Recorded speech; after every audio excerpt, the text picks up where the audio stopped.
Hello प्यारे बच्चों, कैसे हैं आप। आशा करती हूँ आप सभी अच्छे होंगे। तो बच्चों, आज हम पढ़ने जा रहे हैं गैलेक्सी पब्लिकेशन की व्याकरण सरोवर भाग 3। तो आइए स्टूडेंट्स, अब हम पढ़ने जा रहे हैं पार्ट नंबर 1, जिसका नाम है भाषा, लिपि और व्याकरण, यानी कि लैंग्वेज, स्क्रिप्ट एंड ग्रामर। तो भाषा क्या है बच्चों? भाषा यानी कि लैंग्वेज। भाषा अपने विचारों के आदान प्रदान का साधन है। जो बोली जाती है वह भाषा है, यानी कि जो हम बोलते हैं वो क्या कहलाता है? भाषा कहलाती है। भाषा से विचारों को विस्तार मिलता है और वे जन जन तक पहुंचते हैं। तो भाषा से ही हमारे जो विचार होते हैं उनको विस्तार मिलता है। जब हम बोलते हैं, आपस में बातचीत करते हैं, तो उसी से हमारे विचारों का विस्तार होता है और वो एक दूसरे तक पहुंचते हैं। हम सभी हिंदी में अपने विचार प्रकट करते हैं। हिंदी हमारी राष्ट्रभाषा है। हम अपने विचार हिंदी में प्रकट करते हैं एक दूसरे से, और हमारी राष्ट्रभाषा क्या है? हिंदी है।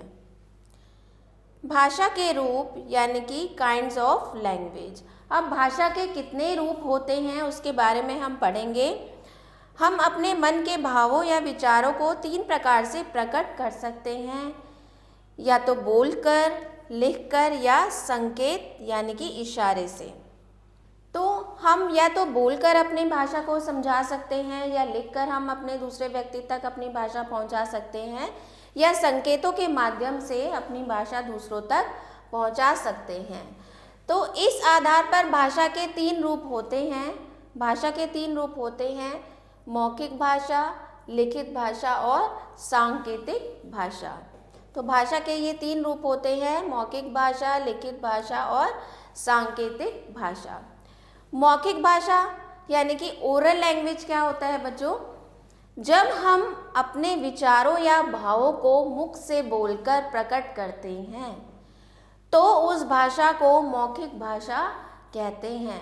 यानी कि जब हम अपने विचारों को बोलने के द्वारा जब हम अपने विचारों को दूसरों तक पहुंचाते हैं तो वो भाषा हमारी मौखिक भाषा कहलाती है। दूसरा है हमारा लिखित भाषा। लिखित भाषा यानी कि रिटन लैंग्वेज। जब हम अपने विचारों को लिखकर प्रकट करते हैं तो उस भाषा को लिखित भाषा कहते हैं। लिखित भाषा यानी कि जब हम लिखकर अपने विचारों को प्रकट करते हैं तो वो हमारा लिखित भाषा कहलाता है। नेक्स्ट आपका आता है सांकेतिक भाषा यानी कि कोड लैंग्वेज। जब हम अपने विचारों को संकेतों या इशारों के द्वारा प्रकट करते हैं, जब हम संकेतों या इशारों के द्वारा अपनी भाषा को प्रकट करते हैं तो उस भाषा को सांकेतिक भाषा कहते हैं। ठीक है, तो गूंगे या मूक व्यक्ति अपने विचार सांकेतिक भाषा के द्वारा ही प्रकट करते हैं। यदि कोई व्यक्ति गूंगा है तो वो अपनी बात दूसरों तक कैसे पहुंचाएगा? इशारों से, ऐसे इशारे करके पहुंचाएगा। तो जो गूंगे या मूक व्यक्ति अपने विचार कैसे पहुंचाते हैं? संकेतों के माध्यम से प्रकट करते हैं, क्योंकि वे बोल नहीं सकते। चौराहे पर खड़ा ट्रैफिक पुलिस का सिपाही संकेतों की सहायता से अपनी बात लोगों को समझाता है। तो आपने ट्रैफिक पुलिस भी देखा होगा, तो वो लोगों को अपने हाथों के इशारे से कि ये वाले रोड के लोग आप जा सकते हैं, इस तरह से इशारे करता है। तो वह भी, उसकी भाषा भी सांकेतिक भाषा कहलाएगी, क्योंकि वो संकेतों के माध्यम से अपनी बात लोगों तक पहुंचा रहा है। भारत में बोली जाने वाली भाषाएं इस प्रकार हैं। तो हमारे भारत में कौन कौन सी भाषा बोली जाती हैं? जैसे बंगाल में बोली जाती है बांग्ला, कश्मीर में कश्मीरी, गुजरात में गुजराती, तमिलनाडु में तमिल, कर्नाटक में कन्नड़, उड़ीसा में उड़िया, महाराष्ट्र में मराठी, असम में असमी, केरल में मलयालम और पंजाब में पंजाबी। तो ये कुछ प्रमुख भाषाएं हैं जो हमारे देश में बोली जाती हैं। नेक्स्ट है आपका बोली। बोली क्या होता है बच्चों? भाषा होता है और बोली होती है। भाषा यानी कि लैंग्वेज, जो हमने अभी पढ़ा भाषा के बारे में। लेकिन बोली क्या होती है? बोली यानी कि डायलेक्ट। व्यक्ति जिस क्षेत्र में रहता है वह उसी क्षेत्र की बोली में बातें करता है। अलग अलग क्षेत्रों में रहने वाले लोग एक भाषा को विभिन्न प्रकार से बोलते हैं। भाषा के इस क्षेत्रीय रूप को ही बोली कहते हैं। अब बोली क्या होता है बच्चों?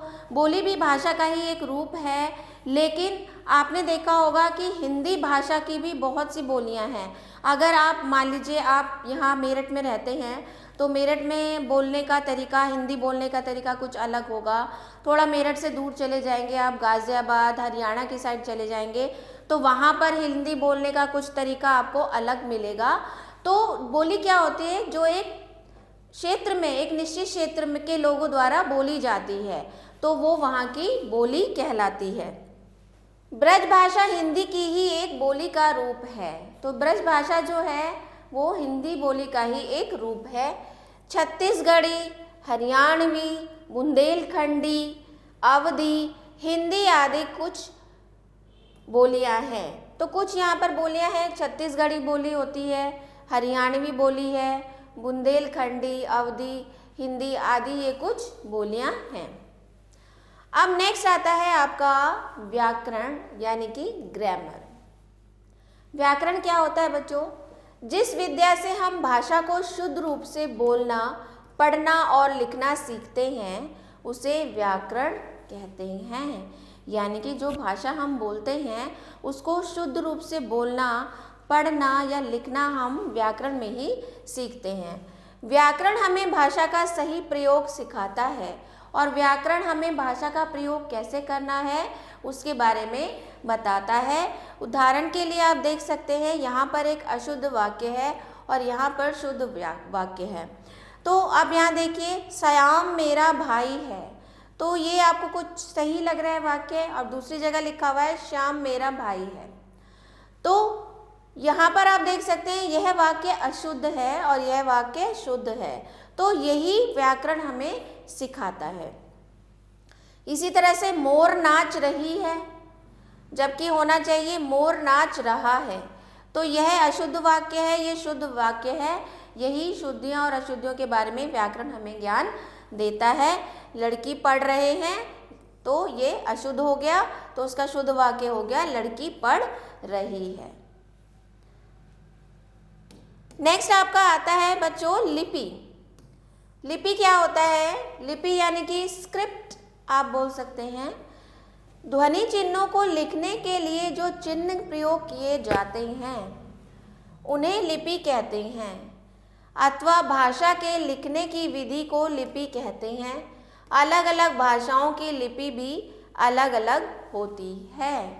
यानी कि जो ध्वनि चिन्ह होते हैं हमारे व्याकरण में, उन चिन्हों का जो प्रयोग किया जाता है उसे लिपि कहते हैं, और भाषा का लिखने का जो तरीका होता है वही हमारा लिपि कहलाता है। जैसे आपने देखा होगा कि उर्दू भाषा अगर किसी ने देखी हो, जैसे हम नॉर्मल हिंदी भाषा लिखते हैं तो हिंदी भाषा हम कैसे लिखते हैं? लेफ़्ट टू राइट लिखते हैं, यहाँ से लिखना स्टार्ट करते हैं, इस तरह से लिखते हैं।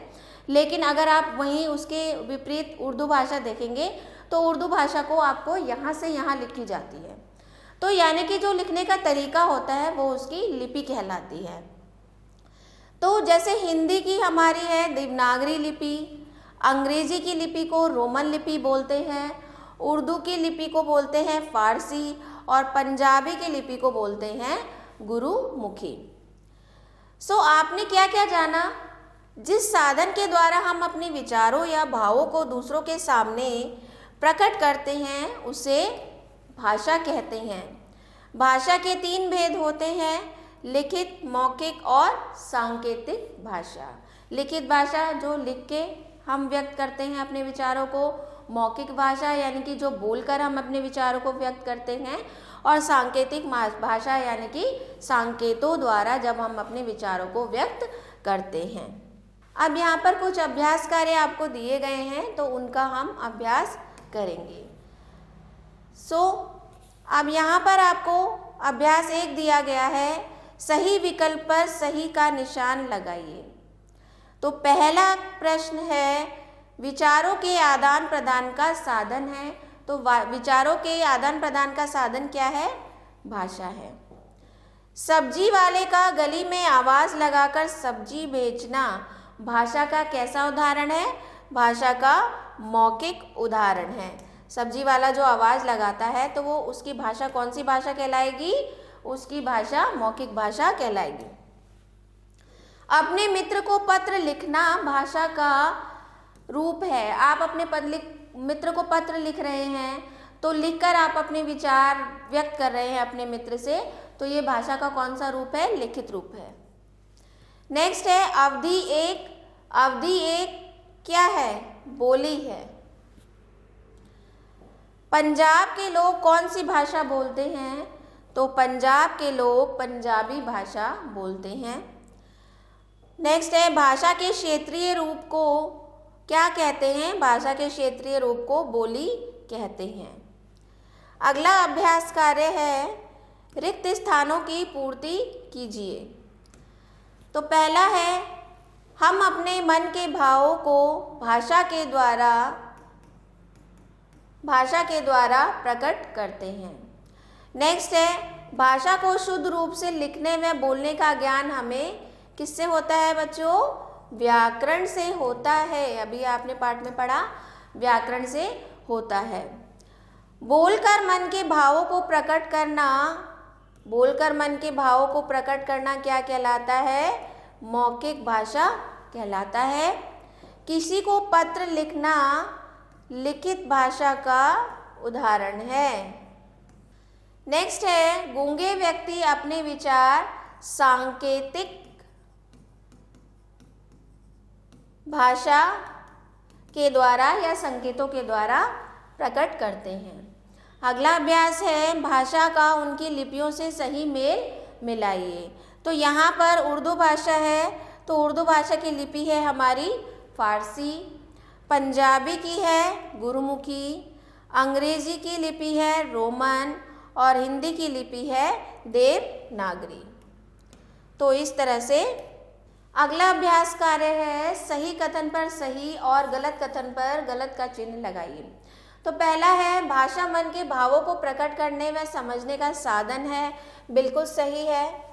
भाषा के केवल 2 रूप होते हैं? नहीं, भाषा के 3 रूप होते हैं, लिखित, मौखिक और सांकेतिक। तो यह गलत है कथन। भाषा का अशुद्ध बोलना व्याकरण से आता है? जी नहीं, व्याकरण हमें भाषा को शुद्ध रूप से बोलना सिखाता है, ना कि अशुद्ध। तो यह कथन भी गलत है।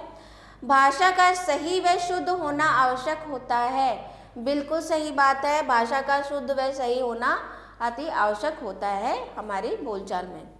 नेक्स्ट एक्सरसाइज है आपकी, निम्नलिखित राज्यों में बोली जाने वाली भाषाओं के नाम लिखिए। तो केरल में कौन सी भाषा बोली जाती है?